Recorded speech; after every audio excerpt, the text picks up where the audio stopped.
Sit back and get ready to have the most fun you ever had with an electronic device. All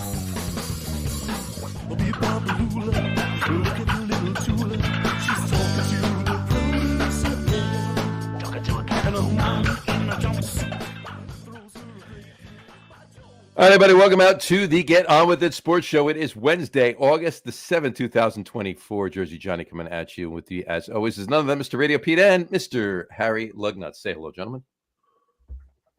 Greetings, greetings, greetings. Hey, everybody, how's it going? Hey, man. How you doing, man? How's the microdosing going? It's I love macro. these new macro. He's macrodosing. Yeah, he's macrodosing. Lion's mane is good, man. I feel different.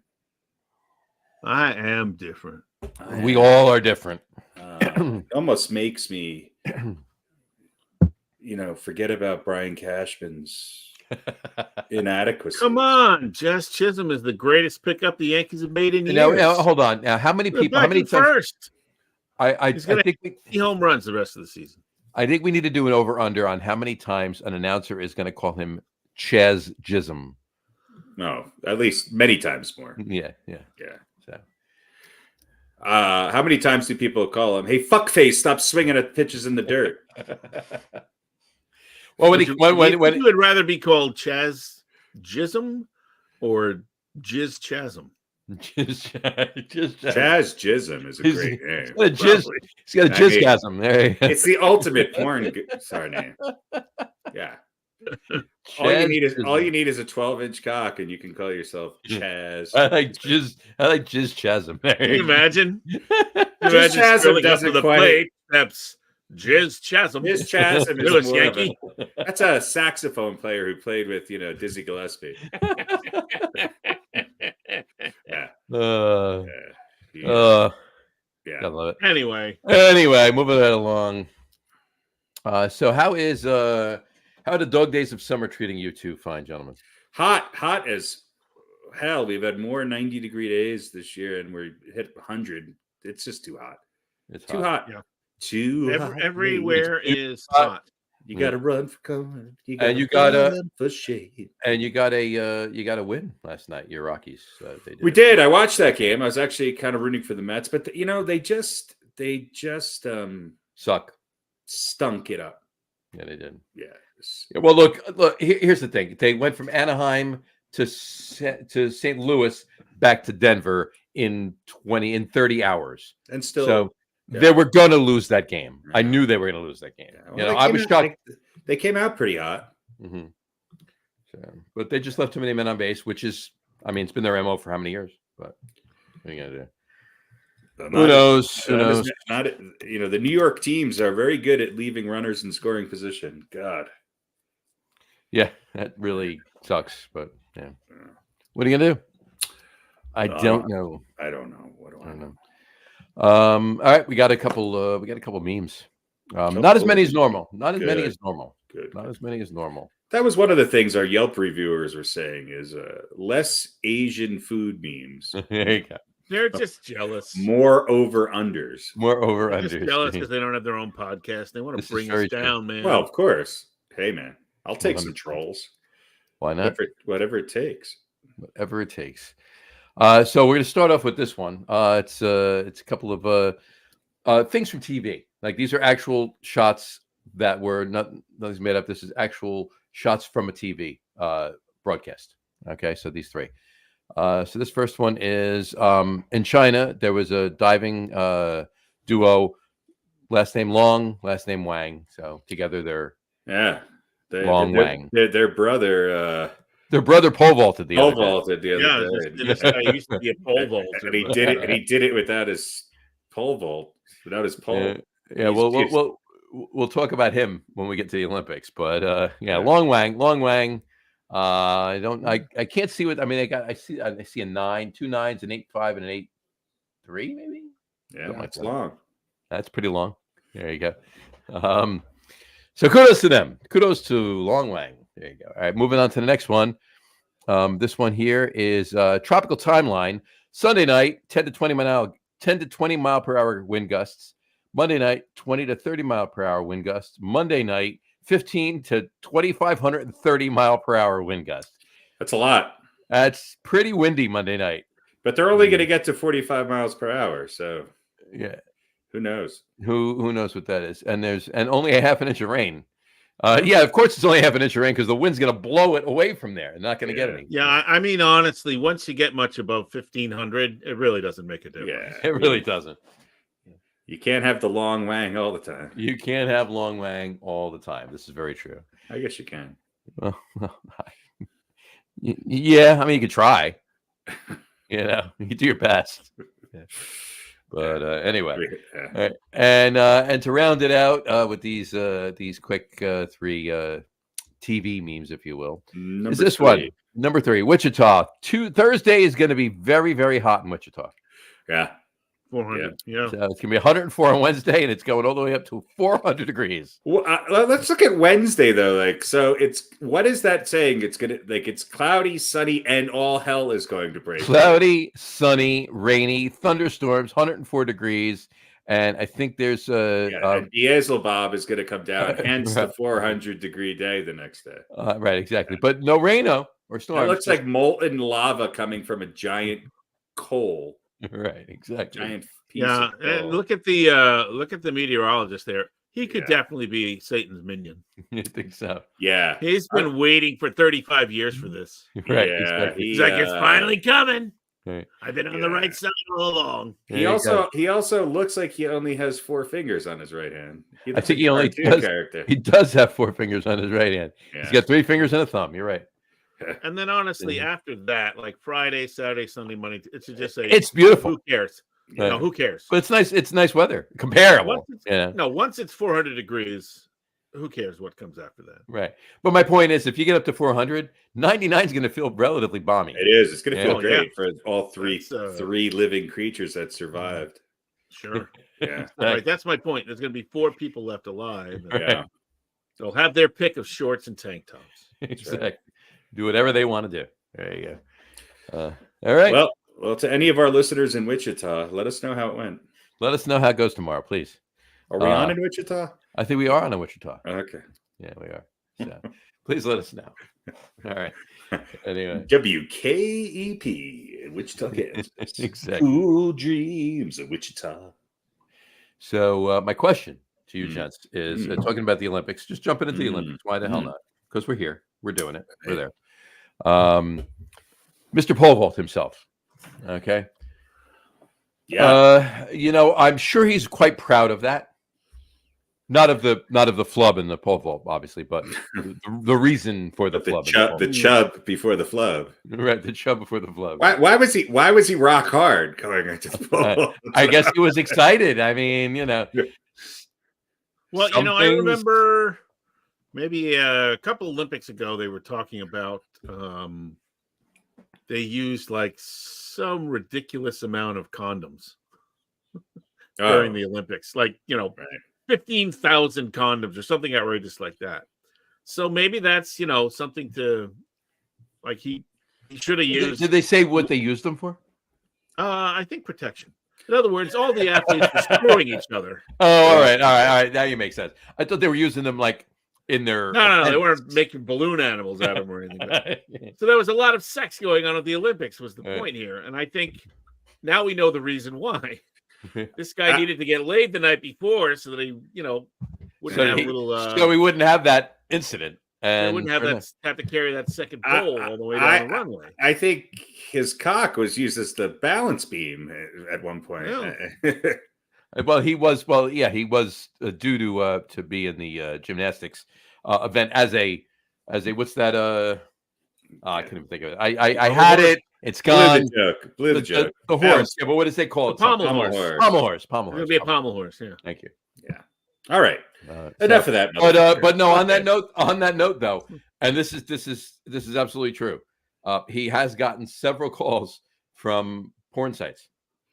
Well, his OnlyFans is going to be amazing. It's going to be a wide angle lens of him, pole vaulting over a bed. Right. Yeah, there's probably. I would imagine there would be A market an for Olympic athletes spread in is Playgirl? Does that even still exist anymore? Yeah, maybe. There'd probably be some nudie mag that has available at your Olympic local athletes in it. newsstand. Come on, Pete. No, but your local CVS. What? Nobody buys hard media porn anymore. No, well, that's what I'm asking. Does it still exist? I don't know. I know Playboy still exists. I see it in magazines. Back of your van. I see it when it comes in the mail. I see it. Yeah, but the date on yours is 1976. Well, I got a back subscription. Like they're sending me old issues. They started at one point and then they're going forward at that. Right. But no, I see it like you go into even Barnes and Noble and stuff like that. I mean, they sure. But who's buying that stuff? Old guys. It's wrapped in plastic, so you can't like thumb through it where you are. You know, you got to buy it to read it. But you know, I haven't seen anything else. I mean, I just happened to notice it's not like I'm looking for it. Right? If I, you know, that'd be great if or your computer. When was the last time you walked into somebody's house and they just had some fucking Playboys out? You know, porn on the coffee table there, jugs. And you're like, no, go ahead, take a shower before we leave. I remember seeing the Playboys, and Penthouse was a little bad, but then you finally went to that one place where they had like Hustler and Jugs, and you're like, oh, yeah. There's these photographers were not paid as much. No. No. Nor were the models. Yeah. When I lived in New Paltz and worked at the restaurant. We used to be closed on Mondays. So on Mondays, I still had the van back then. So on Mondays, there was a bunch of us staff from the restaurant. We would pile in the van at like 6 a.m, and we would drive up to Jiminy Peak, which was, I think, like just over the Massachusetts border in northern New York or whatever. It's a long way to go for porn. It wasn't that long of a drive. It was a long drive, and then we would ski all day. From where you were wasn't far. Yeah. No, it wasn't too far. And then we would ski all day, and they had good night skiing, and then we would leave at like 9 o'clock at night and drive back, and all be exhausted the next day. So, and we'd have like 6 of us in the van with the skis and snowboards and whatnot. And as we were coming down, there's this kid named Ryan who worked there, and he was a cook there. And we stopped at probably a 7-Eleven or some sort of store. We just want to get something to drink or whatever. And he goes in, and I'm standing at the counter behind him, and he gets like a Yoo-hoo and some sort of chips or whatever. And then they had the rack of magazines is behind the counter. Mm. And he goes, and Cherry magazine, which was spelled Cheri. Mm-hmm. And it was definitely one of the low rent kind of porno. Oh, yeah. Which I didn't even know existed up to that time. And sure enough, he sat in the back of the van, thumbing through the magazine, and some of the other people were like, "What do you got there?" I remember the old school barber shops. Used to have some good old fashioned. We see some guy just sitting there looking at yeah. But they were always about 4 or 5 years old. Yoo-hoo and Funyuns and the current edition of Cherry magazine. Yoo-hoo, Funyuns, and Cherry magazine. Yeah, that was wonderful. I could smell that van now. And I wasn't the only one. Like probably most of the group was in the store. I don't think I could have done that. I don't think I would have been bold enough to buy a porno mag in front of my coworkers. It depends on who your coworkers are. Well, this is true. Well, not the group not people I had to work with every day. I don't think I could have done it. I don't think if you were on Wall Street, you would want to go to lunch and then on the way back, just go, "Hey, mind if I stop here? I'm just going to grab let me stop at the little stand on the street. Grab the latest issue of Dirty Whores. Give me a copy of the Times, Wall Street Journal, Wall Street Journal, and Slits magazine. Yeah, Hank. I'll meet you guys back at the office. Big hangers. The March issue is fantastic. All right. Well, so anybody's still listening. Hope you enjoyed our Olympic coverage. Yeah, that was the Olympics, folks. There you go. The Olympics. We got a lot of that. Yeah. I got to be honest with you. I've watched less than I thought I would by now. I've watched less coverage than I thought I would. Well, now the track and field is going on the last several days. The little midget really guy win the what was that, the 1500 last night? That was a pretty big upset. And saw the women take first and third in the. By the way, I have a question for you guys. What the fuck is steeplechase? This is just like, all right, the hurdles aren't good enough. What we're going to do is we're going to put a balance beam every 300 feet or so, and then behind one of them we're going to put a kiddie pool that you got to jump through. I mean, what Yeah, I think that's an English thing. Was it maybe horses? Steeplechase, right? That was an equestrian event. Steeplechase was equestrian, yeah. But they were like, well, we can't take horses everywhere, so and a ride or an event or whatever at Coney Island. By the way, is the hobby horse, the women and men who run around on the little hobby horses and jump over things, is that in the Olympics this year? I think we're missing out on something if it's not. Like the phony dressage. Yeah. I don't know. Well, you know what? That's I think it's called hobble horse. It could be. Let me. Yeah, we don't need to spend any time on it. It was just a joke and a rhetorical question. Yeah, all right, that's next. Let me throw some events at you, and you tell me if you think they're real events. Okay. Not to say that they're real events, but should they be Olympic events? Is my question. Right. Or are they Olympic events? No. These are all. They're all Olympic events. Should they be? That's right. Okay. Yeah. Well, we'll do this really quickly. Okay. 3-on-3 basketball. Yes. However, did you notice that the people playing 3-on-3 basketball are the least athletic basketball players you've ever seen? Yeah. It's almost like three guys at the park. I mean, is there some stipulation? It's like nobody knew it was an event, and that every country had to scramble. Do they have to be 40-year-old white guys? Is that kind of? I don't know. Okay. Yeah, I'd say no. I don't think basketball in any form could be an Olympic event. Here's the thing: if the 3-on-3 basketball, if the U.S. team, if two of them were Wesley Snipes and Woody Harrelson, then I'd watch it. Nah. Okay. Yeah. Let me throw some other canoe slalom. Canoe slalom. Oh, isn't that that's a winter event? No, it's a summer. Not toboggan slalom. No, I'm saying they take a canoe and you have to get it down the mountain in the snow. That's. Yeah. I don't know. It's a canoe. It's on the water. It's a slalom on the water. I'm gonna say, look, these people train forever to whatever. Cool, go for it. I don't care. Yeah, why not? Right. Canoe slalom. Canoe slalom is probably a bit of a reach for me. Yeah, I'd say it's a bit of a reach. All right. BMX freestyle cycling. You know Look, here's where I'm gonna say. All right.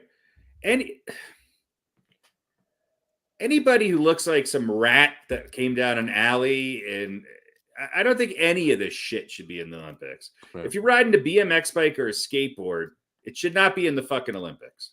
The X Games are bad enough. Sorry. Agreed. I agree. I mean, cycling is another thing. Mm-hmm. You know, I just love those seeing BMX.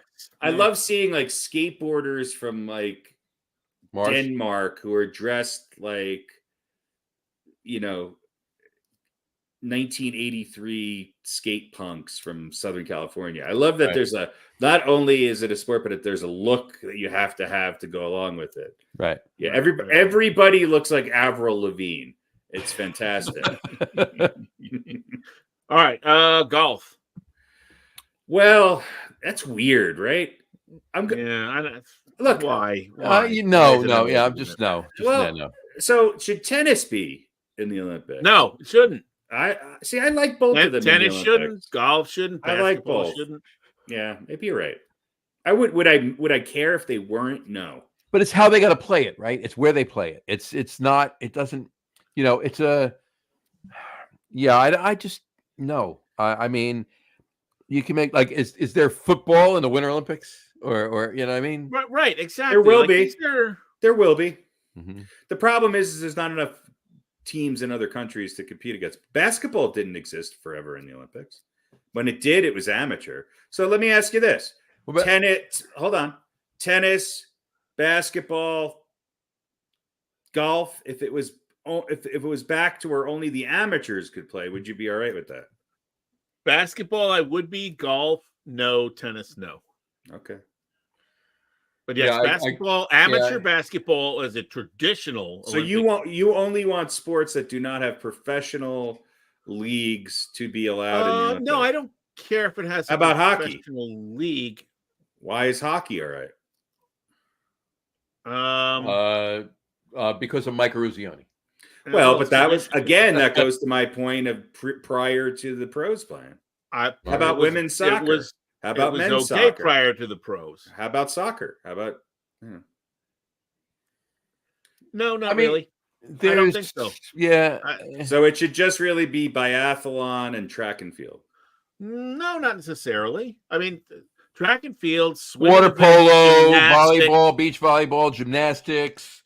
Yeah, those are Olympic sports, not golf. Sports that don't surfing and tennis. Sports that don't have professional leagues. Non-contact sports. No, every sport has a professional league. There's no professional gymnastics. Okay, with the exception of gymnastics. There's no professional swimming league. There's no professional track and field league. Yeah, but you do have competitions outside of the Olympics. Right. Of course. All sports have. If you didn't, they wouldn't have any Olympics. I don't think you have to limit it to only sports that don't have a professional league. I just think certain sports. Just sports that Pete deems unOlympicable. It's just an opinion. I'm just here's asking a question. Here. Here's a question. Not to interrupt your question, Harry, but if I recall, Mr. Jim Thorpe was stripped of his Olympic medals because he was found out to have taken money to play in some game at some point before he went pro football or anything else. Before he was on the Giants, like that. Yeah. But whatever. But has he been posthumously given those medals back? No. Because now you can be a professional and compete in the Olympics. I don't know. Did they? I know there was some noise about it, but I don't remember hearing that he got him back. Here's the thing. 100 years ago, we're talking about, right? But every country needs to feel good. So China loves the under 150 weightlifting competitions. The Americans love basketball because, for the most part, no one's gonna fucking beat us. It's except Lithuania in 2004, but that's back in the day, the Russians loved that. So it's just. I don't know. You know what it is? Smell test. There's a smell test. If you say Olympic surfing, I go, no. There's too many events. I don't even know when the decathlon is on anymore. The primetime coverage is gymnastics and synchronized swimming because I do believe, and this is a good thing, and this is maybe a different perspective on this. I think more women watch the Olympics than watch sports in general. But they're not watching golf, tennis, and no, they're not ice hockey. They're watching figure skating. Some are, but overall, come on, we can still generalize without fucking upsetting the entire goddamn world. Right. Okay. My point being is that there's big draws in the Olympics, and everybody knows what that is. I thought the overall. Women's competition in gymnastics, that was the most fun and most competitive thing that I saw. Always great. I think it was kind of amazing that Simone Biles did not win the floor routine, and I thought she was very classy when whoever won it. I can't remember her name right now. There's been a lot of upsets. There's been a lot of people who recently won in world competition who didn't win, and there's been some really good success stories. Mm-hmm. I do think that when I think about Summer Olympics, I think of gymnastics, swimming, and track and field. That's what the Summer Olympics are about. And the Winter Olympics to me are about skiing, figure skating, and hockey.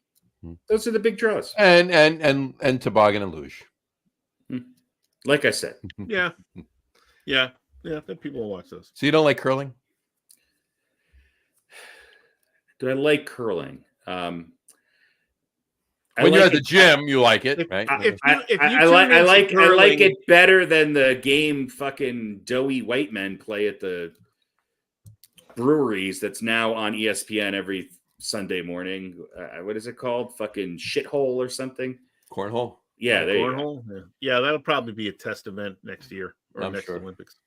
I don't know. It's I think ESPN there's too many events. What about badminton? Again, I'm not opposed to having it, but it's not a big draw. Although I am fascinated by the ping pong, table tennis. I'm sorry. Yeah, badminton can be very exciting, and curling is good if the first couple stones have been thrown and you sort of click on, and you don't have to spend that first few minutes. It's sort of the strategy has been set up. Then it can be kind of. I will say this, and I did not have the sound on, but synchronized swimming. Yeah. Some fascinating watching. I have no idea who won and what's good and what's bad, but.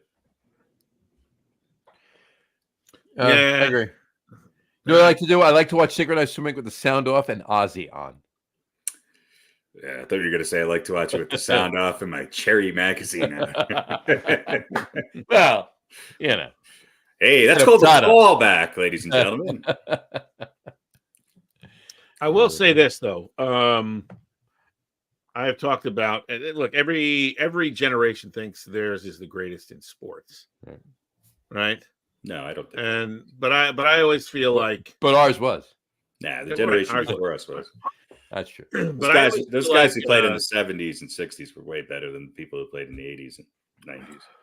Well, I feel like we're lucky though, because we got to see Jordan, and I mean, we didn't really get to see Wilt, but we got to see Jordan, and we got to see greatness of all kinds. Kareem and Bird. I wish I got to see more Havlicek. Yeah. And Wilt. We got to see a couple of rounds of great tennis, right? We got to see Borg and McEnroe and Connors and Sampras and Edberg, and then we got to see Djokovic and Nadal and Federer and all that. Yeah. But we've also gotten to see Michael Chang. Not that I'm a huge gymnastics fan, but we've gotten to see Simone Biles. Yeah, and who is the greatest ever? And I can imagine, what that is, because look at the impact Nadia Comaneci had on people, especially young people. I mean, I remember being a kid and being like, "Whoa, this is unbelievable." They made a movie about her. Sure. Yeah, Simone Biles is one of the greatest. But and then 8 years later, Mary Lou Retton. And Bella Caroli was the common theme between the two of them. All around. But yeah, Bella Lugosi. I never knew that he was such a great gymnastics player. He was the assistant. Caroli Lugosi. And we also Caroli Lugosi, right? And I mean, if you really want to talk about our generation, our generation is really defined more by Nancy Kerrigan and Tanya Harding. Yeah.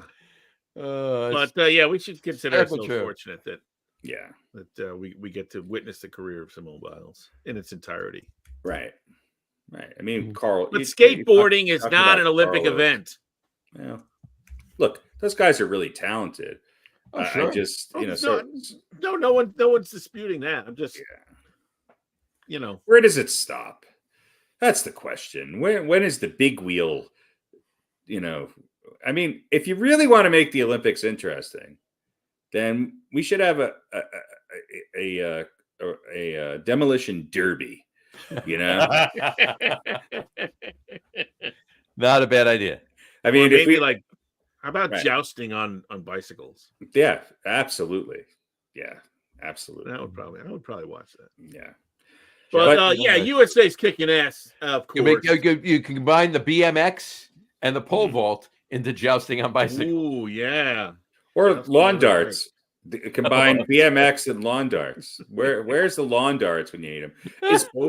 Overhand lawn darts. Is billiards an Olympic event? It might be a test event. I think bowling has been in the past. Is bowling in the Olympics? I mean, yeah. Long distance cross country bowling. Yeah, outdoor. Well, they have that. What's curling is kind of like outdoor bowling, right? That's kind of true. Yeah. That's I don't funny. know. All right. I'm for all of it. Here's the thing, though. It takes me 25 minutes to find what channels the Olympics are on with no idea of what they're going to show. So for some reason, E is covering the Olympics, Mm-hmm. Anyway, It's on. I mean, well, E is owned by NBC Universal, right? I don't need it. I'm just saying. They're getting the spillover. Yeah. Which is sometimes what you want to watch. Right. I just want Bob Costas and NBC filtering what's worthwhile watching. Yeah, that's one of the problems with streaming is it's a lot of times the old program guide is not particularly accurate. And let me here's my I'll be honest with you, almost every single time I've put some coverage on, what's been listed as being covered was not on. Yeah. Here's my hot take that no one's gonna like. Volleyball's fucking boring. I'm sorry. I hate volleyball. If you really volleyball or beach volleyball. If you want to make it interesting, have the gymnasts play volleyball. You mean, well, yeah, beach volleyball is kind of. I think they found a way to make beach volleyball exciting. Did they? It's not my thing. For people. For some people. It's not my thing. Yeah. I actually like to watch real volleyball, like collegiate volleyball. Right. Yeah, that's But beach volleyball just doesn't. I don't know. It just doesn't hold my attention for more. I don't have that many hours left to dedicate to this shit. I just don't.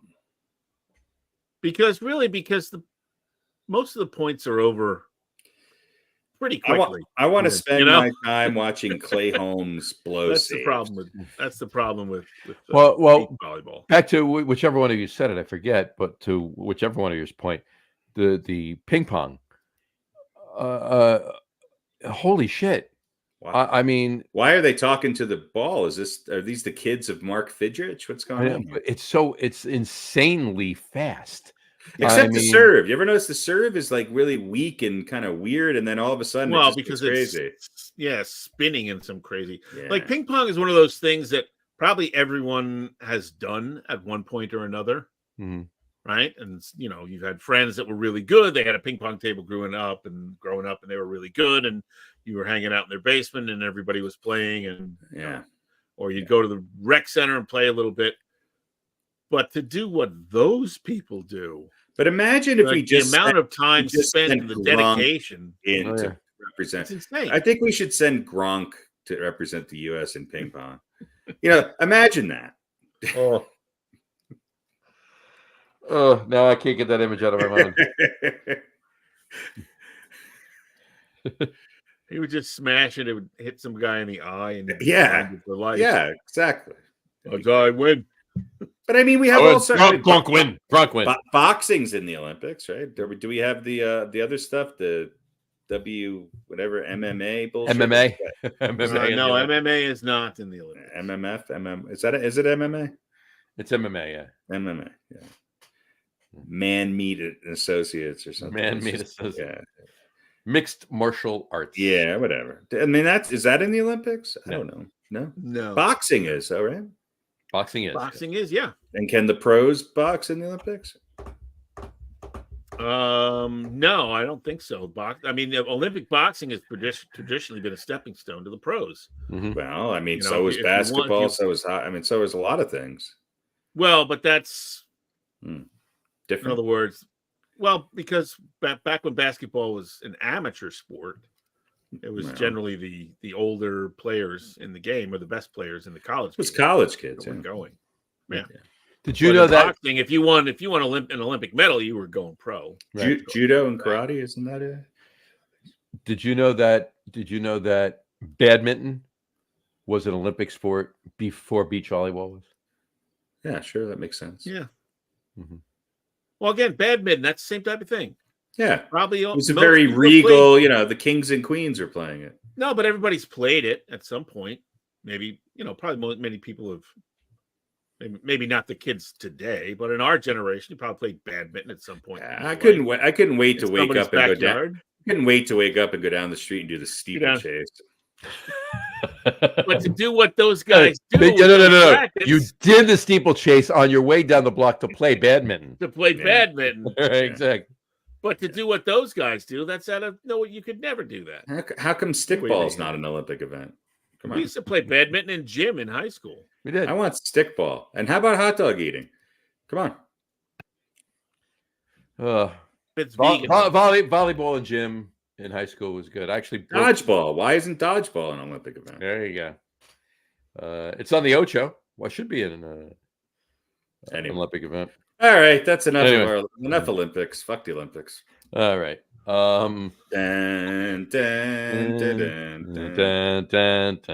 I can't do that. YouTube will nix the video if we sing too much of that. Anyway, all right.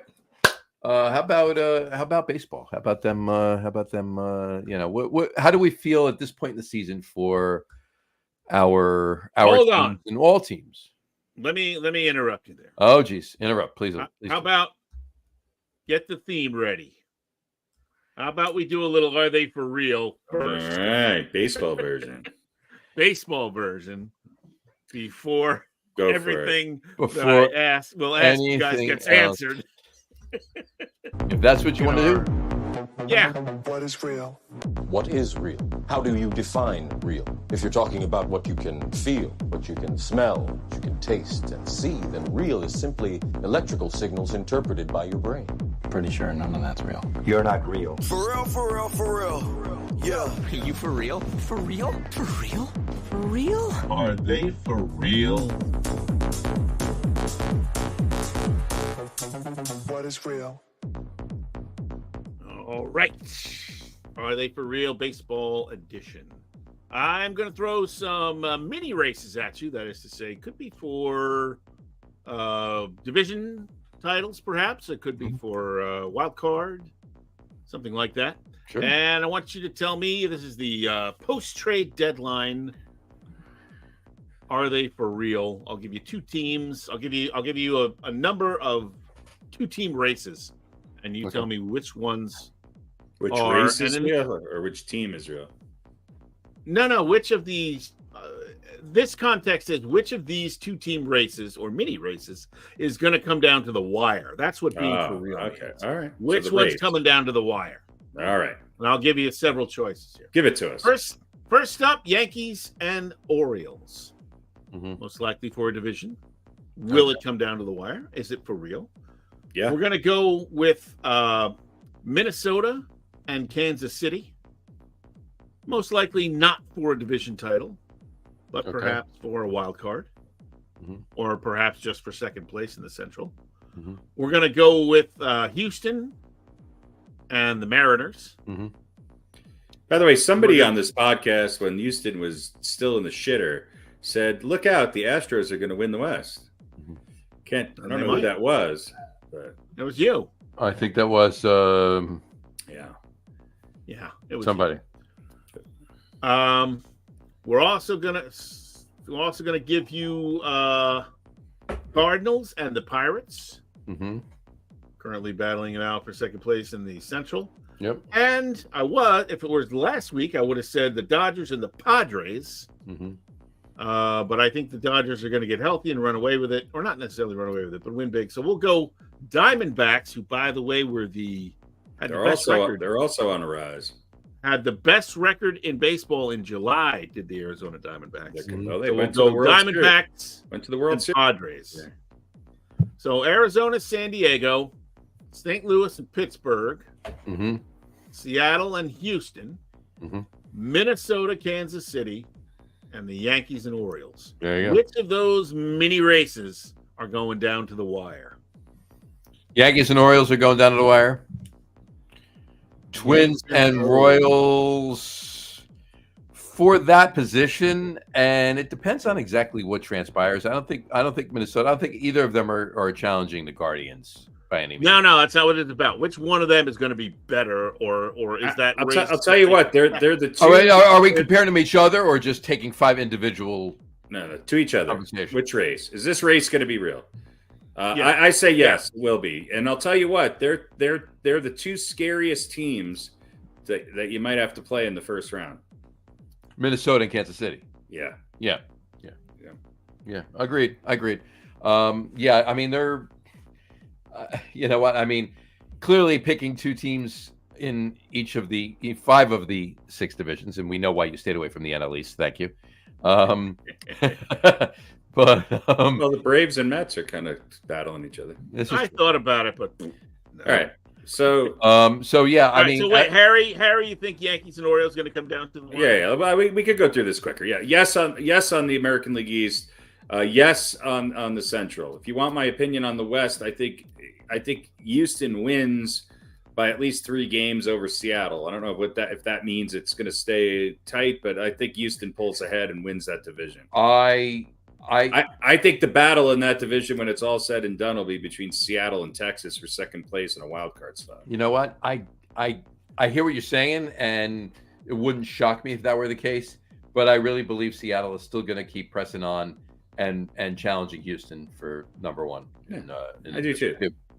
Okay. So I do. So down to the wire, it depends on, is the wire the last day or the last week? That's what we're talking about here.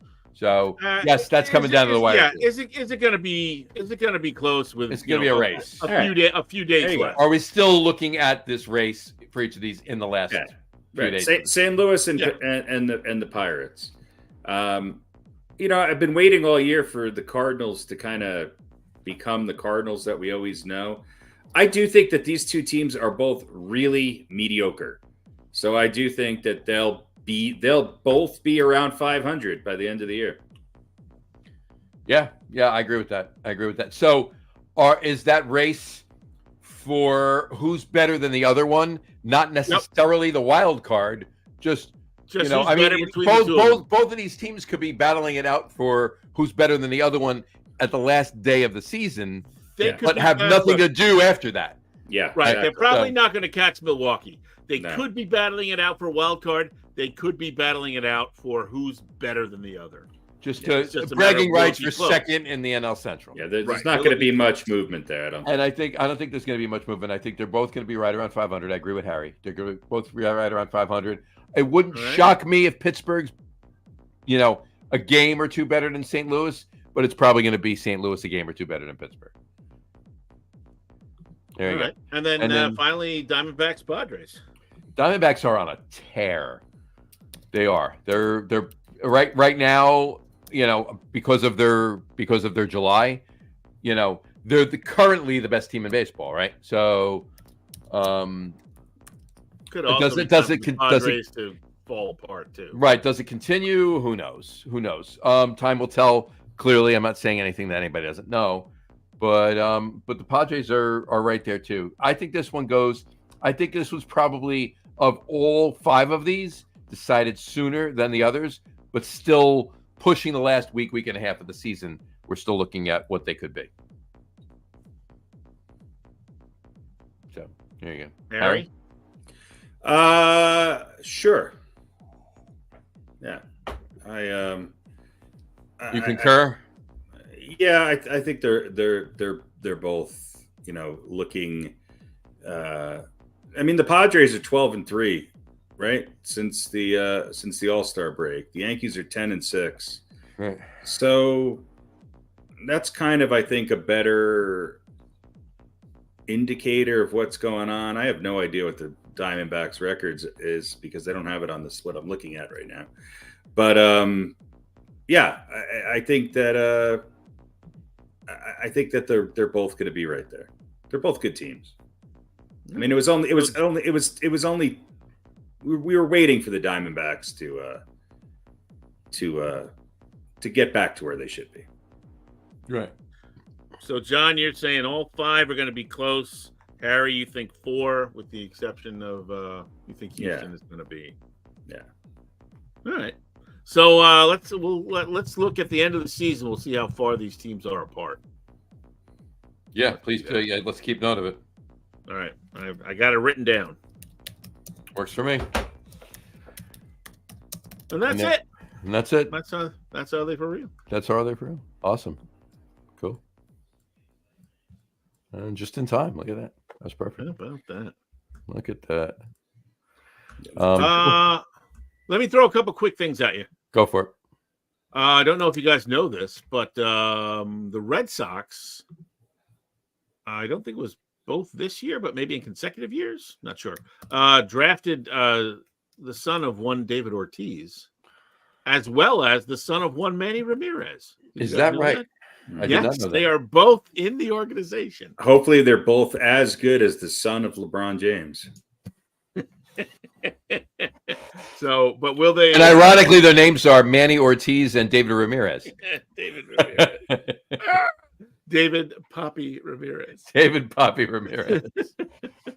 All right. So, White Sox 21 straight losses. They tie the 88 Orioles. I guess that finally woke them up because then they went out and they won. And they won yesterday. Yeah, they did. Yeah. So, kind of wanted to see a new record set, but. So hold on, we gotta pull it up here. Chicago White Sox, and they lost today. Yeah, so back on the pony. So they won. They're back on. They're like, yeah. They're like, yeah. It was like, who was the Mets pitcher? Was it Anthony Young? Yeah. They lost like 23 games in a row or something, Yep. and then he won one, and then I think he lost his next And then he 5 lost or it. something. Right.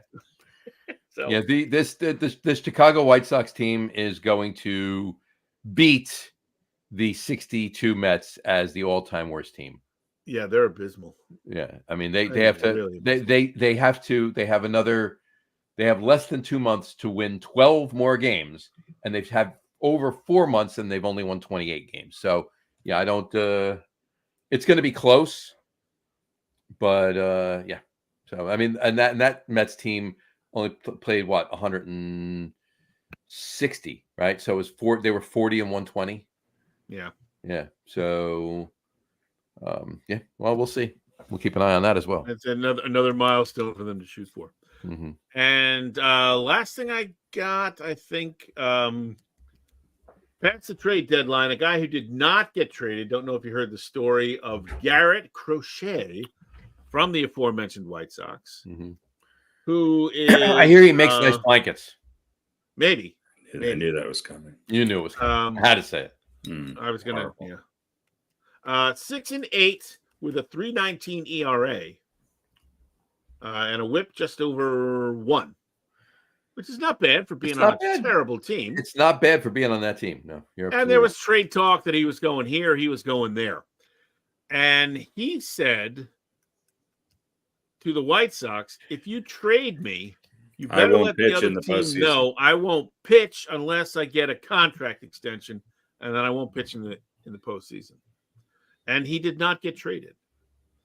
So the point I'm making is that wipe our brows because an NBA situation has been avoided in Major League Baseball, at least for now. Right. Because if they had traded him and someone had acquiesced, that could have opened the floodgates for what we all detest, which is, and in the National Football League as well.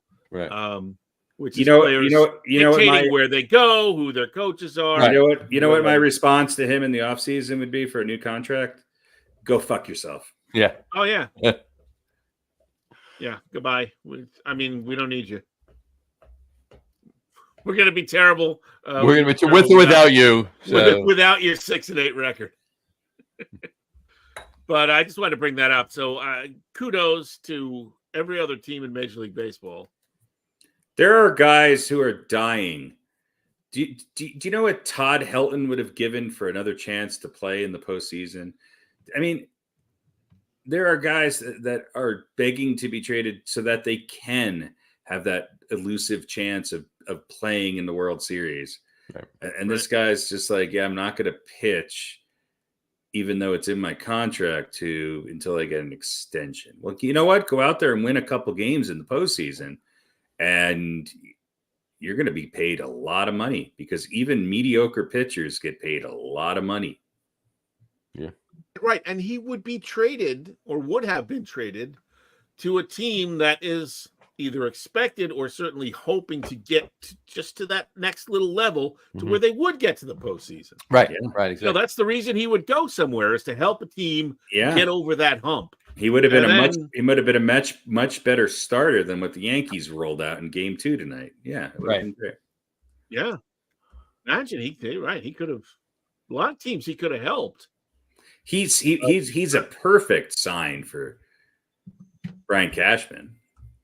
I mean, a mediocre guy coming from a shitty team who you're going to overpay to say you did something. I mean, you could have been living high on the hog there, buddy. But now you're stuck in White Sox land. Good for you. Yeah, I hope you go to the A's next year. So Major League Baseball dodged a bullet, but we will see if that gives anybody else any ideas if the situation could come up again. It's I mean, true. I can't. Can you really say, "Oh, it's not just a matter of time"? Yeah, it's a matter of Seems time. like it is a matter of until time. this game is also ruined. Yeah. It's just a matter of time. 100%. I'm sure the Mets will sign James Harden next year. By the way, what do you guys think is the best signing? Well, the best trade deal in baseball? Best trade would have to be Chaz Chisholm. No. I'm kidding. Well, let's see. I'm trying to remember all the. I mean, Seattle got Justin Turner and Randy Arozarena. Yeah, I mean, Rosarena is great. Turner's. Yeah. Turner's a decent bat. Padres got the closer from the Marlins. Cleveland got Lane Thomas from the Nationals, who's a decent player. I mean, the Dodgers getting Flaherty, and then the Braves got Soler back, right? And then that was a big part of their run a couple of years ago. What? Who got the closer from the Marlins? Padres. Yeah, for nothing. And Brian Cashman wouldn't give up that for him. Yeah. Yeah. Yeah. It's well, it wasn't the Mets or the Yankees. No, it wasn't. Certainly was not. No, yeah. Definitely was not. I think the Dodgers getting Jack Flaherty was probably, maybe the biggest. I think the Mariners definitely. I think Arozarena is going to help them. His numbers are down this year, but he's a great outfielder. I mean, look at the Padres. They got two pitchers. That's not bad. And Orioles got a couple of pitchers, but Orioles got I don't know if there's anything that's going to put them. It's going to make them better, but maybe not kick them into the next level. No, they're 4-6 in their last 10. But yeah, it was an uneventful trade deadline to some degree. Yes, but indeed. Hey, it's some people are hot on the Mariners. We'll see. I don't think Justin Turner gets me all that excited anymore. Well, maybe change of scenery. Flips a switch. Who knows? At some point, Father Time and Mother Nature are undefeated when it comes to athletics. Yeah, that's true. All right. What baseball, else? Baseball, you bet. I mean, the fact that the Dodgers are still where they're at is a testament to the Dodgers. Yeah, they're still not healthy. No. I mean, they're still missing a few big pieces, and that's what I think. And then Freddie Freeman was out for 2 weeks. So yeah, I think they're going to get healthy, and they're going to be fine. Yeah. All right. Of course, just a little side note: as soon as I get on the Mets bandwagon and have gloom and doom for my Yankees, the Yankees go 8-2, and the Mets are losing to the Rockies. So it's I just goddamn. Anyway, I'm gonna owe you a hat. Listen, I think ultimately this is going to be. I mean, compared to the last couple of years, I guess it'll be a positive year for the Mets in certain senses, but certainly not going to be a great year to brag about. Well, I mean, they're still in the hunt for the Yeah, for I the mean, wild considering card. where they started, Yeah, yes, it's they're a certainly game and a been- half. They're a game and a half. And you talked about races. I do think at the end of the day, the Braves and Mets are going to be battling not only for that last wild card spot, but they're both going to be battling for maybe the two most disappointing teams this year, based on expectations. Yeah. John yeah. back or no? No. No, he just disappeared. He was frozen there for a little bit. But. Well, look, it's the dog days of baseball. It's heating up a little bit. The Yankees win a good one today, and you get Luis Hill to come back and pitch a good game, and then they wheel out Will Warren, and he gets blasted by the Angels, and they're down 8-2. Not to talk too much about it, but Brian Cashman failed. This is a team that has to win now. There's no guarantee you're going to have this combo of Judge and Soto ever again. Garrett Cole's, it's been a rough year for him, but they needed a closer at the very minimum. Yeah. And they went out and got some mediocre innings eaters.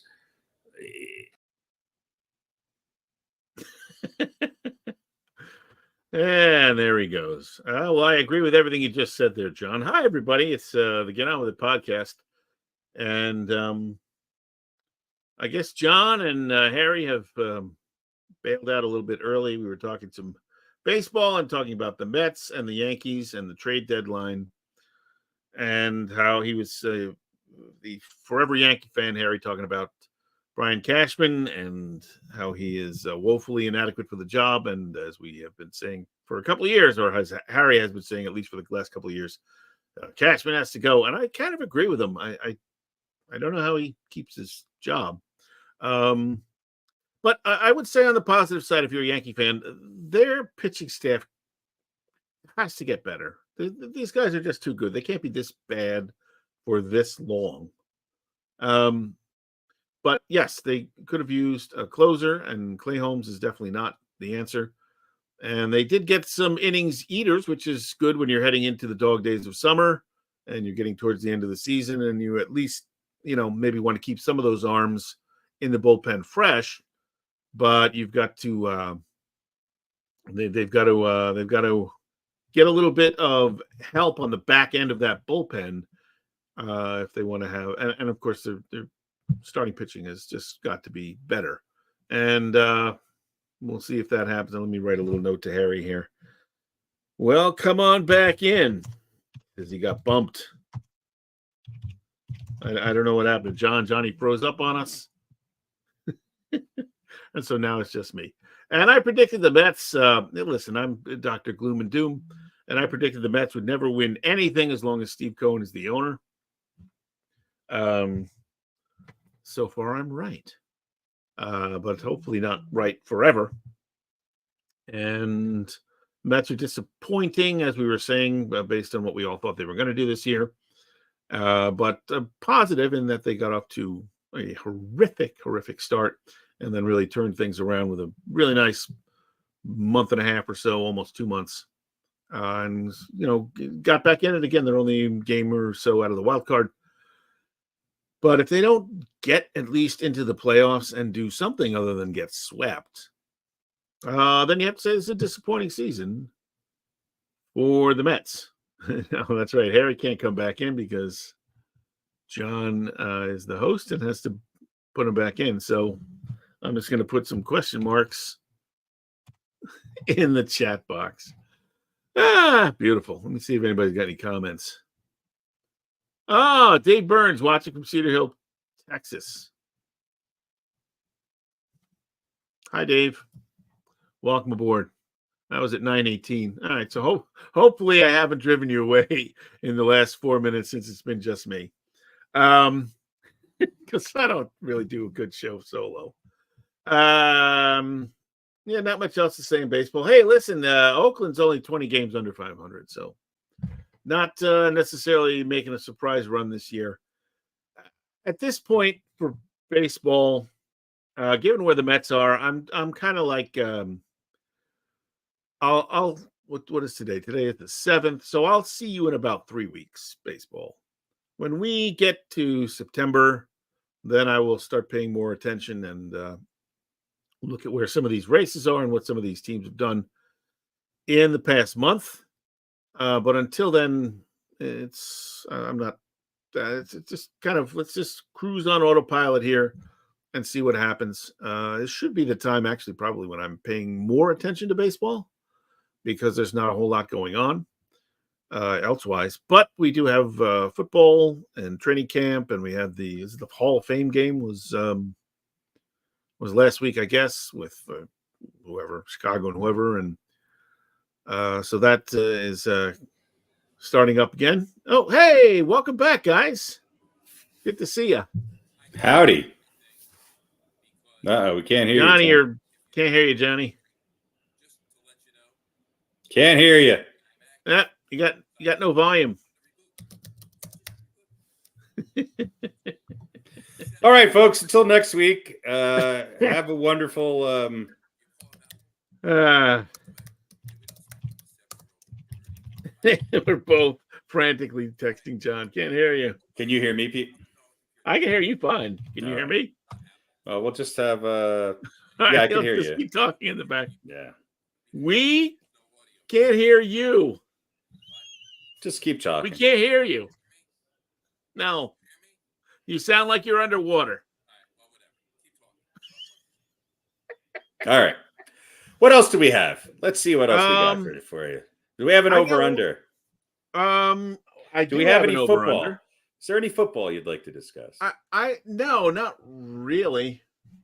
There's nothing. Yeah. I mean, we do have some new stuff coming up this season. Right. We're going to look at. We're going to have a new beaten by the coin.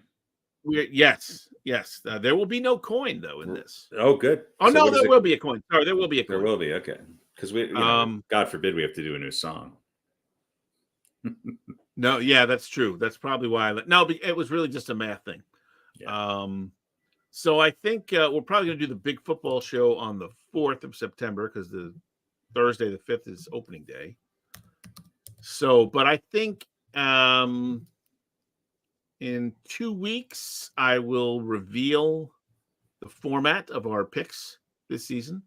All right. Which is going to be pretty cool. And then I'll give us a couple of weeks to mull over who we like and what we like, and then we'll, I guess, on the Wednesday the 4th of September, we'll do our picks. So we got that. We also have a little tournament. We're going to be making selections called Lifespan, and it has to do with quarterbacks in the NFL. All right. And there are some that are, at least as of right now, and we'll keep this updated, look like they're going to be starters. They're projected starters, but there's somebody waiting in the wings who would most definitely like to take their job.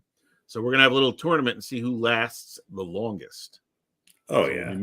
We'll be making our picks on that. So that's a little separate thing. And I got a new sounder for the beaten by the coin. Oh, good. Hopefully it's short. It's 10 seconds. 10 seconds just That's for perfect. you. That's perfect. So we got that. We're going to be looking at second-year quarterbacks. Going to say who's going to be going to call it the same, better, or worse as far as their performance this year. Lifespan. We got the new picks format. So some exciting stuff for football. Yeah, I mean, does Brandon Ayuk get traded? Are the 49ers a contender without him? Again, somebody, I don't know why he wants out of there so bad, but the grass is always greener. So yeah, I mean, that's you would think there's enough room for everybody there, and winning makes up for a lot. But he could be one of those guys who wants to be a number one guy. But where's he going to go where he's really going to be a true number one? I'm sure there are places, but yeah. Do you get the feeling he thinks he's better than at least the 49ers and maybe some other teams think he is? Well, he's a wide receiver in the NFL. They all think they're better than they are. Default mindset. And anyone who's ever come before them. I think if you asked 100 wide receivers in the NFL if they think they're better than Jerry Rice, 90 of them would say yes, and the other 10 would not say yes, but probably think they are. So I don't know. It's we shall see. It's going to be an interesting first couple weeks in the NFL. I think out here in Denver this weekend we might get our first look at the man from Oregon who's hopefully going to be our starting quarterback. But we shall see. You just never know how people pan out. It's I think the NFL is the most volatile of all sports in that from one season to the next, I think there's the least amount of carryover unless you're the Kansas City Chiefs. Yeah, so. Right. Yeah. Well, speaking of receivers, somebody who has looked very good, I think it was a dual practice, is the what's his name? Neighbors of the Giants. Yeah, Malik Neighbors. Malik Neighbors. Was it they having a dual practice with Cleveland or somebody? I forget who it was. Did you see who was throwing on the ball though? It wasn't no, it was Drew Lock. It wasn't Daniel Jones. Yeah. But yeah, he looks pretty good, and it's gotten some high praise from a lot of people. So, but well, I don't think they said the same thing about Kadarius Toney, right? They liked Kadarius Toney, and he was a playmaker, but he turned out to be a head case. But I think Neighbors has gotten the same kind of accolades, but without the head case. So we shall see. Problem solved for the New York Giants offense. Good yeah, then look, I'm rooting for Bo Nix this year. That's what I want to see. This is what I want to see happen. I'm not the biggest fan of what's his name, the head coach of the Broncos. I think he's the most overrated head coach ever and kind of an asshole. But I do think it was a smart pick in getting Bo Nix. And I'll tell you another thing. I don't think it's a lock that Russell Wilson's going to start in Pittsburgh. So I heard some of the professional pundits talking about maybe a dual quarterback situation. Yeah, where Wilson is the starter, but you're going to bring Fields in for 15 or 20 plays or something to give you that to give you the option or to use his legs, kind of like Wilson used to do, but he's old now and doesn't run as well and is more fragile. I don't know if you can make that work, but if anybody can, it's probably Mike Tomlin, right? I mean, he's certainly not going to be if he thinks that's the way to go, and he's got an OC that he thinks can get it done. Mike Tomlin's not going to be afraid to do it.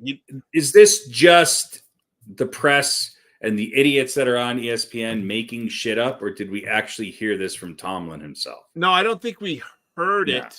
So I'm not gonna believe it. Right. No. I'm not saying it's going to happen, but the speculation was, how do you keep these two guys happy? Because look, Fields is not some also ran. Yeah, no, I mean, whoever out of those two, I mean, basically Justin Fields, I think, is a younger version of Russell Wilson, who I always thought was a mediocre quarterback, who was a great game manager and won a Super Bowl with a team that had a great defense. I'm not saying he's not a good player. Russell Wilson's not a Hall of Fame quarterback, though. Right. And I don't think Justin Fields is going to be either. But we're going to see. Wilson should have 2 rings, though. Yeah, he should. Like, if he had another ring, then... Yeah, that would boost. But he doesn't. But he doesn't. Yeah. But that's not because of him. Well, bad play calling. He threw the interception. He did. But I hear what you're saying. I agree with you in general. He was really, really good when he was on. But I kind of hope this speculation turns out to be. I mean, it could be very interesting to watch, right? It's sort of like the old Wildcat, right? Where they're not going to get you bring in your backup quarterback and he'd run an option or just whatever, sort of like that. I don't think they would actually do that with. There's going to be a competition. They might have 1 or 2 plays to keep the one guy happy. Odds are one of them are going to get hurt, and the other one's going to have a chance to show what they're made of. I don't think either of them are game changers in Pittsburgh. I don't think Pittsburgh is a better. I think the idea that Pittsburgh is that much better with either of these two guys than they were last year with Pickens, or not Pickens. Pickett. Yeah, no, Yeah. Pickett. Kenny Pickett. I don't think they moved the needle that much. Look, Russell Wilson's numbers. Upgrades. Russell Wilson's numbers were decent. I had the eye test on Russell Wilson. He's just not. He's not going to win you many games. No, he had good numbers in Denver. He had good numbers. Okay numbers in Denver, but he had the one number that he didn't have was wins and losses. His wins were not the one that counted. The one that they're both an upgrade from Pickett, but not a huge upgrade. I don't know. I don't think this team is that much better with that. I'm not sure this is this last hurrah that Pittsburgh's looking for. I don't think it's happening. I don't think this saves Tomlin. I think you're going to have another year where they squeak into the playoffs, and that's to his, that's because of him. Yeah, but I'm not fucking done with Apple. All right, well there you go, and that's it, folks. We'll see you later. Keep talking about Pickett. I've been listening to the whole show on my phone while my computer rebooted twice. I got nothing left to say unless there's an over/under. I'm going to get the hell out of here. Well, yeah, I haven't said a word in the last 10 minutes. Well, then, all right. So let's get you caught up here. No, just tell us what you want to hear. I don't know what you said. Well, then say what you're going to say. I doubt we talked about anything that you would talk about. Well, I'm talking about. Well, first of all, Pickett. All right, was it was Russell Wilson. You had an eye test on Russell Wilson, right? So Russell Wilson sucks. He's not going to win you any games. Yeah. I just think it'd be cool if they had a two quarterback system. Not a 50-50, but if they brought Fields in for 10 or 12 or 15 I think Fields. I think that'd be cool. I think Fields is clearly at this point a better quarterback than Russell Wilson. I have to agree with that. And I will be out there. I will be out there watching the Giants and the Steelers on the Monday night game at the end of October. So I will in Pittsburgh. So I'll fill you in on what. All right. So, but really quick, you guys couldn't put it up. I couldn't even put it up from any other phone I had, or any other way I was listening. I tried to get on my laptop, couldn't get on that either. But so this was fun. But David Burns is watching from Cedar Hill, Texas. David, I mentioned him when you guys. Well, I tried to ask if David was an Astros or Rangers fan via the incredible private chat comments, but gotcha, David. He couldn't hear he couldn't see the private chats for us. So, I was sending it to Pete so Pete could ask him. Oh, I got you. Oh, because I got you. I followed because you bounced out too. Okay, that's what that meant. This is the worst fucking podcast in history. I thought you were asking me, am I an Astros or Rangers fan? But now that's funny. That's funny. Why would he ask me that? My computer. I went to download a 1 megabyte file really quick. I went to download a 1 megabyte file. My computer just decided, you know what? That's too much work for me to do. I'm going to reboot. So it went through the entire reboot process, came back up. My mouse didn't work. I couldn't open anything. And then I'm sitting there trying to get it to work. Is that a euphemism? Turn it on. Yeah, exactly. Yeah. I was trying to pole vault the whole 9 yards. It didn't work. And then whatchamacallit? And then all of a sudden it just shut down again, was off for 3 minutes, and then went through the reboot process. And here I am back. And I try to get on my laptop and my phone and whatever. So yeah, it's all part of it. Now you're back. It's all part of the charm of what we do. You got back just in time, because here's the most important part of the show. What's that? The over/under. Before we get to the over/under, one NBA thing. Quick question for each of you. Go for it. Gordon Hayward is retiring. And Gordon Hayward is the guy that almost beat who in the NCAA championships? Half-court shot off the rim for Butler against Duke. You guys don't remember that? I don't really care. Yeah, I do remember that. Remember Butler, the big underdog? I remember Spencer Haywood. Well, Gordon Hayward's had a 16-year career or whatever. I remember Billy Haywood. Now, he also, I think in his first year, I believe it was with the Celtics. He broke his leg rather gruesomely. Do you remember that? Right on the sideline. Like one of those, I don't even think I want to watch that a second time. No, I don't remember that. You don't remember? Yeah, but he came back from it. Yeah. So he missed the shot against Duke for Butler, which if he had made it, would have been the greatest upset in the history of the NCAA tournament. Hands down. Right. Bigger than Villanova or Georgetown or whatever. Right. Then he broke his leg, came back. I think he played 13 or 16 years, and he is retiring. So my question is, if you were him, would you take your life as it is, missing the shot, breaking the leg, but having a long and productive career? You averaged, I don't know, 15 points a game or something. Right. You know, he had a very respectable career. Would you take your life as it is, or would you trade for making the shot and then not playing again after you broke your leg? So Probably the first one. have the NCAA championship and no NBA career. NCAA championships mean nothing anymore. Yeah. I'd you'd rather have the career. But you'd be the guy when it did mean something who made the shot that was the greatest upset in history. And would be to this day, even though it was 20 years ago. Yeah, I just don't think of him. Didn't win anything in the NBA. Had a very, I mean, you guys didn't even really know who he was. So his NBA career was not particularly memorable. He played for the Nets for a long time, didn't he? He was like kind of the number one scoring option for a number of years. Did he play for the Nets? No. No. Who did he play for? He played for a shitty team. He played for Boston, I think. Mm-hmm. Gordon Hayward? Yeah.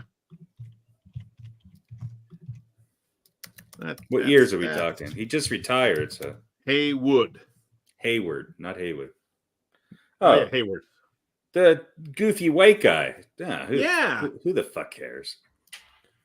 He played for Oklahoma City and played for the Jazz, the Celtics, the Hornets, and the Thunder. He just finished with the Thunder. Good for him. So, would you take the NCAA championship? No, you take the career. I would take the career. Take the 16 years in the NBA. Yeah. Mm-hmm. All right. Fair enough. There you go. All right. Time to get to the over-under. Over-under. Hold on. So, I'm going to turn on the light here and have a big surprise for you. Whoa! You cleaned. Now, you committed a neatness. The shelves of over-under are here along this wall. Yeah, you just move things around. Wall. Yeah. I moved my bed. I got a new bed, got a new mattress, and I got an adjustable frame. Do you sleep in there? Stuff. I do sometimes. When I'm up late. So I did get rid of a lot of crap. None of it was particularly good for any over-under, just a bunch of junk. I finally threw out like my Sirius radio that I've had for like 25 years. The actual radio one. Yeah, the actual radio and the antenna and all the wires and all that. Where the Serbian family that was living there, where did they go? They live under the new bed. It's a couple inches taller than the old one. So nice.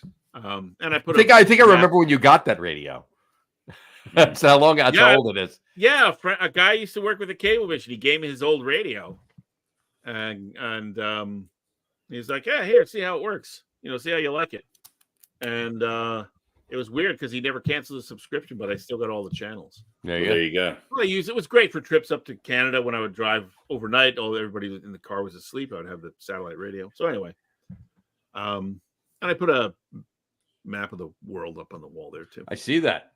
I was gonna move the Jets helmet over, but I started to peel it off, and it's been up there for so long, like a little bit of paint started to come off the wall. Yeah, you leave it where it is. So I'm like, that fat head will move when the house gets sold.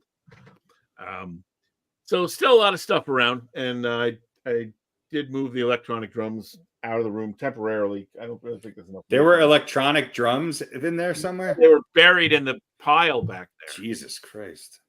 But I came across my old stick bag. There you go. How many sticks are in there?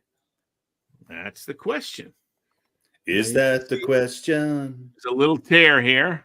Mm-hmm. And you can see a few sticks. So what's the over under so number? There's a bunch. I don't know.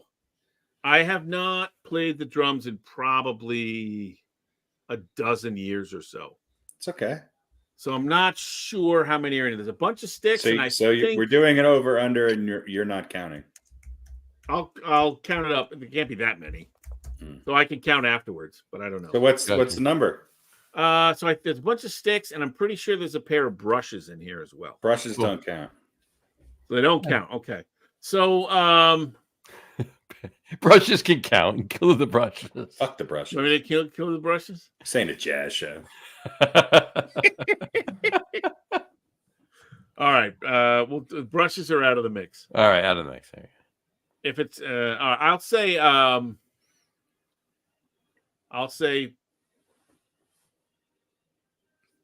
13 and a half. I was going to say 12 and a half. Nice. 13 and a half. Squeeze the side. Squeeze that far side. The one opposite the opening. Okay. I'm going to go under. I'm going to go over. I was going to go over. All right. All right. Get her open. Let's unzip the bag.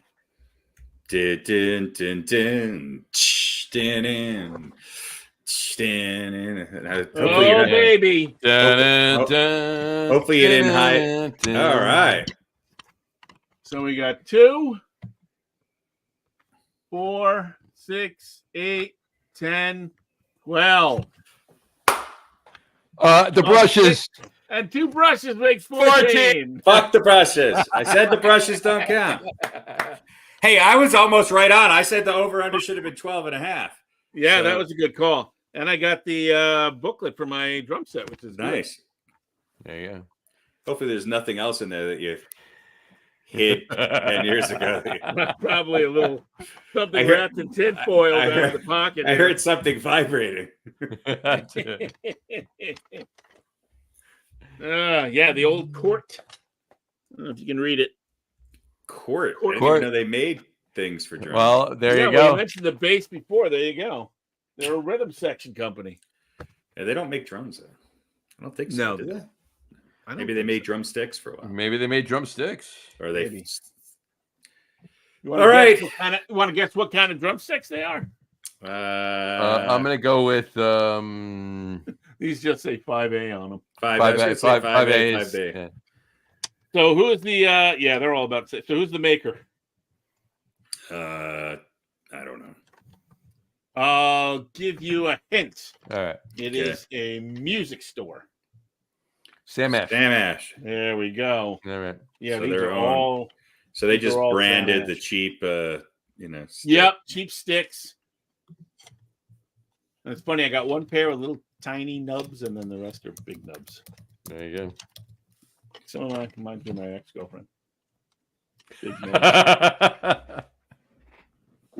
All right, there you go. All right, on that note, there you go. All right. Good job. All right. So, just as a little before we go, just as I gotta pull it in here, but and this was the reason, and me doing this was the reason for the season. Oh, this is why you got. This is why I got bounced. We're gonna get to see the file. Yeah, this is the reason that I got bounced. Hold on. So let's go to it here. I will die if you put it up and you get kicked off again. No, I won't. It's rebooted. It's fine. Malicious file. Mm-hmm.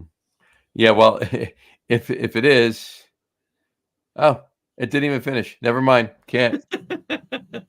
How big was it? I don't know. How big was it? You sent it to me. It was going to be a preview of the file was as big as as the pole vaulters. It's only like 200K, I think. Really?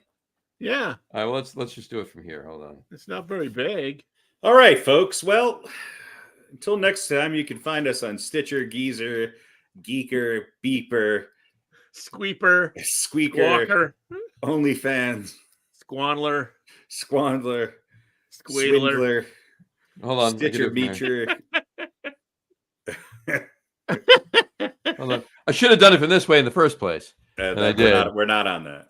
Yeah. Exactly. Squitcher, pleaser. What did you say? Squeaker, Beeper, Squeaker, Beaker. Squibber. Sleazer. Sleazer. There you go. That's the one you really want to be on. Yeah. Sleazer. It's a good That's a good like 80s hair metal cover band name. Sleazer. Sleazer. All right. So here we go. I should have done it from the phone in the first place. It would have been done. None of that would have happened.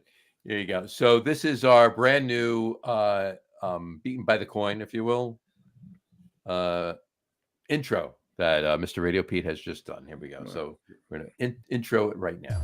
The 2024 Get On With It Podcast Fantasy Football League. Short and sweet. Shall we hear it again? No. It's very good, though. That's it. Yeah, we're doing a fantasy football league this year. It's 10 to 8, and I need to go get food. And everything closes at 9. Well, so, it's yes. 10.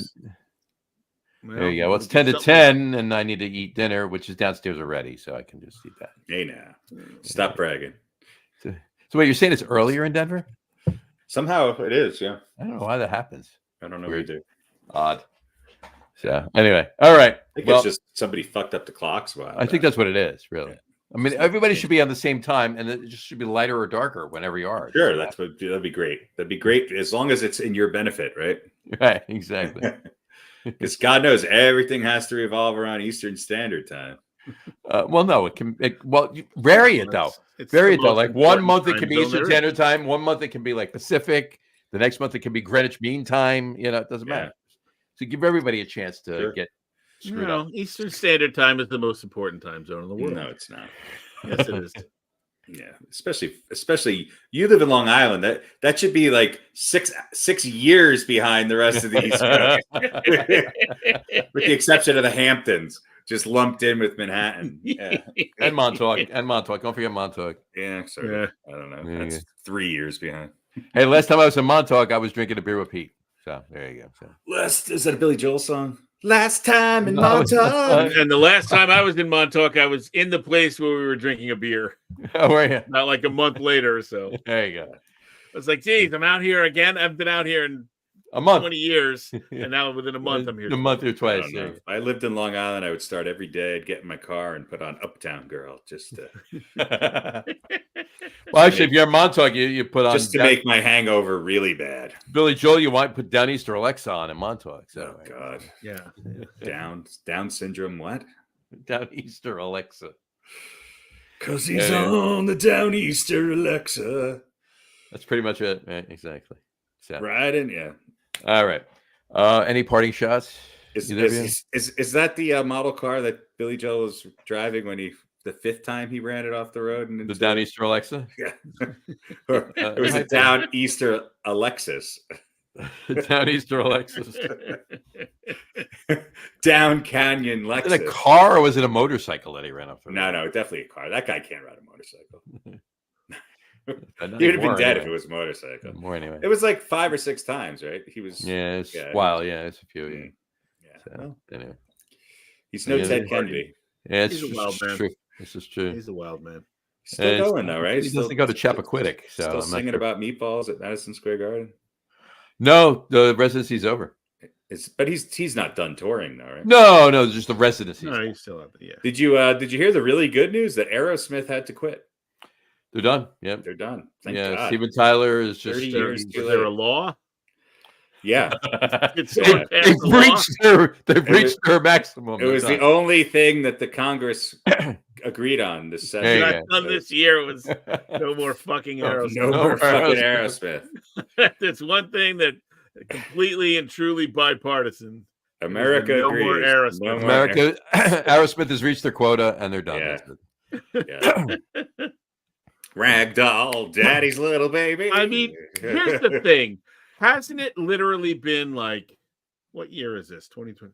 Hasn't it been like 40 years since they were really good? 50. It's been at least closer to that, right? Well, as soon as the 80s came, they were horrible. So yeah, like what was but then it was all pop, right? Then it was like late 80s, late 70s. So what's late 70s? So 40 years, yeah. 40. I think 40 somewhere- 40 to 45 somewhere- years. So 40, somewhere in 45 the years. 80s they started to. Oh, it was horrible. Yeah. Yeah. I mean, it was really like old. I mean, if you listen to that song, Ragdoll, Daddy's Little Baby, it had the Yeah. I don't think he's singing. I don't think he's singing like Ethel Merman. But So I think that's what it's based on. It's like fucking crappy show tunes. It's horrible. Even with the horns and everything. Oh God, yeah. It's horrible. Well, somebody And was coming up talking and about, see me. That's what yeah. come on. Loving an elevator. Yeah. Living it up when I'm going down. Somebody was It was talking horrible. about I'm telling you, kids, anybody who thinks the 80s are good, it was horrible. no, there was a lot of bad music. There was There's great a music lot in of the bad 80s, but there was a music. lot of bad music. was the line of what was it? The heart Was of it- rock and roll was barely beating, and Oh. it was not because of Huey Lewis in the news. No. No, it was I think because it of was the Bill minute. Burr was the talking Minute about Man. David Lee Roth Yeah, and humbly bibbly zibbly bobbly. yeah, same And he thing. was like, go back and listen to what is it, from Women and Children First or Yeah. whatever. There's the Big Bad Billy Sweet William Yeah. now. And they're like, there was that Oh, yeah. swing, there was that, yeah, he was a and clown. in the middle of Well, he always did that though. I mean, like Ice Cream Man on Van Halen 1. It was right, it was that right. the beginning of that was And the middle of was it Feel Your Love Tonight? Ba-ba-da, shooby-doo-wah. ba-ba-da, shooby-doo-wah, ba-da-dum. Right, yeah, So Burr's exactly. going like, that shit was always there, but then he went solo and like, he could let it all out and he became that guy with the Yeah, jazz. yeah, the drums and guitar weren't quite as loud. Yeah, Right, Oh, well. exactly. Was that the beginning of Yankee Rose when he comes in the video in the headhunter outfit? And he says, "Give me a bottle of anything and a glazed donut to go." not in my story. You don't. My doctor says I need an enema. Not in my story. You don't. Gotta love it. No, it was the beginning of "Dude Looks Like a Lady." The first line of the song was cruising. It was probably the cruising to a bar on the shore. Her picture graced the grime on the door. Other than those two lines, everything they did was pop from like late 80s through today. Look, not to get into too much of the weeds. Aerosmith had two good songs. To me, they are the most overrated band of all time. Okay. That's just my thoughts. Well, I think if you can go back, you can go back to the 70s even and listen to a lot of music, and it's pretty simplistic. Right. Well, and the it's- 70s stuff was great. It was less simplistic. The 80s stuff was horrible. Yeah, it was. Yeah, I mean, It was. a lot of people succumbed to that. Heart did it with much more elegance.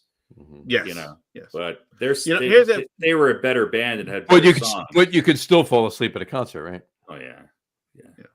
I mean, I'm assuming that happened. yeah. I a quick Aerosmith story. So an album that I owned when I was a child was Aerosmith "Get Your Wings," which is a pretty good album, but Yeah. So, and I didn't listen to it for years and years and years because I didn't have a record player, it wasn't set up or whatever. And then I got, I think it was Google Music when they first came out and streaming. And so I put on "Get Your Wings," and this is probably 25 years after I had last listened to it. And wouldn't you know it, I remembered the words to every song, and I remembered how every solo went. It was just stuck in my mind. In a file cabinet. Just from listening to it over and over and over again. And, sitting and like reading all the liner notes and everything like that. Mhm. And it was pretty amazing.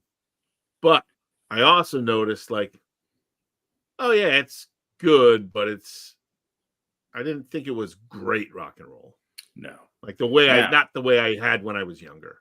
Here is the harder question for me than Pete's "Are they for real?" Is if I had to be locked in a room and listen to either Aerosmith or Bon Jovi, I'd rather die. Ugh. But what if you couldn't and you had to listen to one or the other? Oof. Aerosmith has two good songs. That's your answer to that question. Yeah. There you go. Bon Jovi drives me nuts. There you go. That's fucking You could probably find no. again some of the older Bon Jovis. Nope.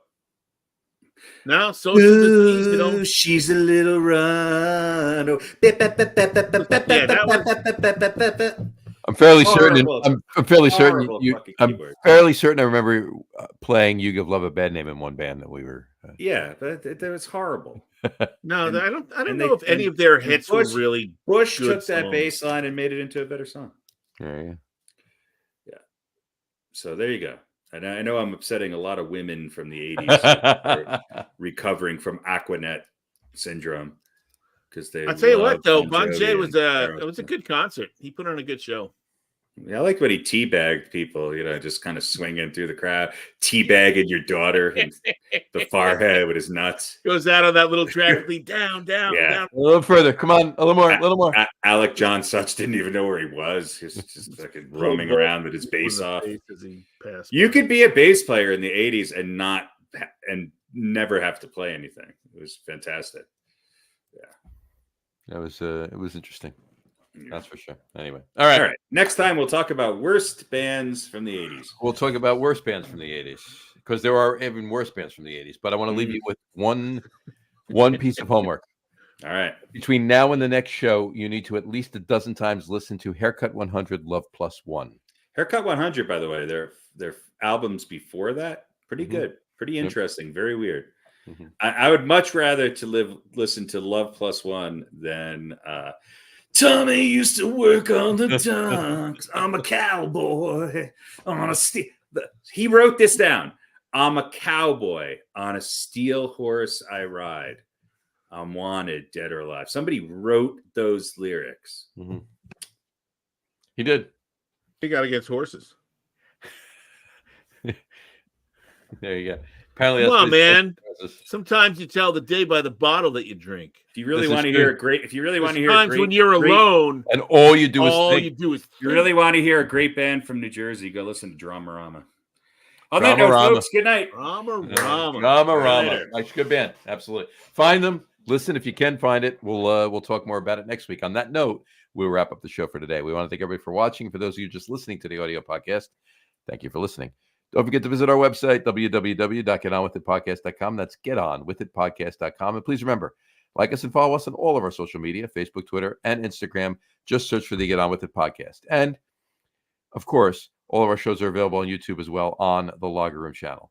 Remember, we go live with the video podcast on Facebook, YouTube, Twitter, which is now X, and Twitch every other Wednesday night around 7:30 p.m. Eastern Time.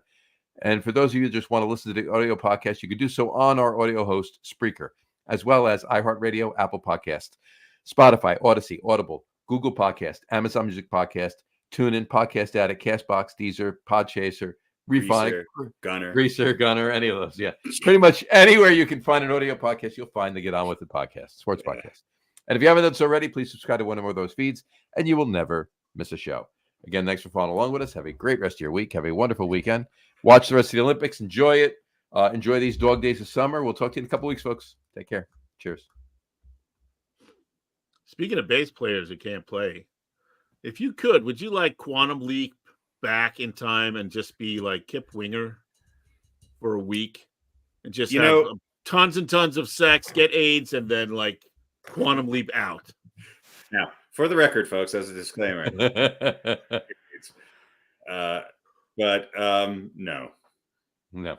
Okay. Here's an interesting fact about Kip Winger. Kip Winger is from the Denver area, from Arvada, Colorado. He was a classically trained musician who has written scores and orchestrations and things like that. But yeah, in the videos where he was playing bass, he never once played the bass. I don't think He was, but he didn't have. He didn't have to. Yeah. Imagine somebody today. Imagine a 30-year-old dude coming out with a song today that became a huge hit with the lyrics. She's only That was their biggest. Daddy hit. says she's too young, but she's old enough. For me. Yeah. And that, my friends, bought him probably and the rest of Winger houses. And you can go see them at the county fair this summer, along with REO Speedwagon. Yeah, so I would go catch him at the county fair. Who's playing guitar for Speedwagon these days? Who knows? Who did they have a guitarist back in the day? I can't remember. Sure. Yeah. Richie Sambora, probably. Yeah, Richie Sambora's probably playing. Didn't he get kicked out of Sambora. REO Speedwagon with Richie Sambora. Featuring Richie Sambora. REO. Actually, I think Carlos Santana's going to go, he's going to tour with him. And That's another one. That's another one. Oh, I'd rather fucking grate my nuts. So Samurai from the Beer Podcast actually saw Santana last week or the week before at PNC. And he said that the drummer is Santana's wife. It's Johan Santana? It's Johan Santana. Is Carlos Santana's wife. And the keyboard player is Carlos Santana's son. Irvin Santana. Oh, they're living up to their name finally. Rafael Santana. And the catering for the concert is brought to you by Santana and Sons. Right. That I could picture all three of those bands doing a show together: REO Speedwagon, Winger, and Santana. That'd be great. Yeah, that would be interesting. All right. Well. All right. So I think this went from one of our worst shows where nobody could stay on the podcast with me, and I had to actually talk to people. Thank God, not that many, for like 4 or 5 minutes solo. That's great. And this is the charm of this podcast. I'm assuming half of them committed suicide during that period. While you're listening. Yeah. But I think we saved it at the end. Half of one. They're like, "Oh, John's gone. And, oh no, Harry's gone. I'm out."